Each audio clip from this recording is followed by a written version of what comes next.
All right, y'all, let's take a minute to go back to some fundamentals about what the stock market actually is. So while the market looks like this, I don't mess with mixed bag market. So let's take the time to really talk about what the stock market actually is.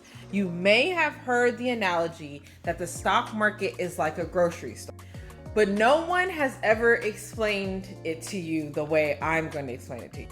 So if the stock market is a grocery store and every item in the grocery store is priced differently, then the money that you have is only what you can buy. So let's say you're going to the grocery store to pick up some items, right? You have $100 and you're gonna make dinner. Now you're gonna go in that grocery store, you're gonna select the items that you know and love already to go into whatever recipe you need to make your dinner. If you're making spaghetti and you normally use ragu, for example, you probably are not going to buy Classico spaghetti sauce because you're unfamiliar with it and that's not what you use to make your spaghetti. And you only have $100. So if your ragu that you already know and love is $2.99 and the Classico that you don't even ever tasted before is $5.99, you're not going to buy it, right?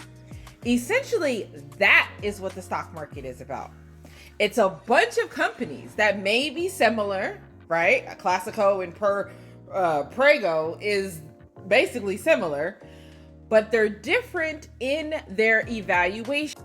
Now, if we keep our tomato sauce analogy, we'll say Classico is what, maybe more organic, and that's why it costs more. Okay, well, we can kind of say the same things between companies that are in the stock market. But you want to know what's not different? That $100 in your pocket.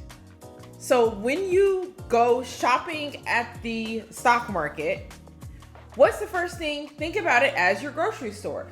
There are companies that you already know and love and trust and experience on a daily basis. Those are the companies that you should look for first. Now, secondly, if there's companies that you're interested in, let's say, for example, somebody told you that Classico was such a good spaghetti sauce and you heard about it, but you're not sure about it.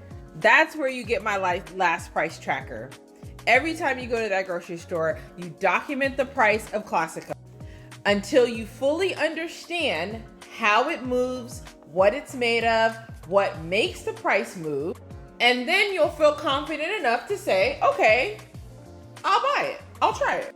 Essentially, that is how the stock market works.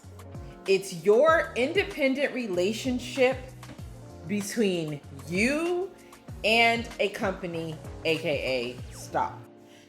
Do me a favor and comment for part 2 if you want to hear my analogies around options trading.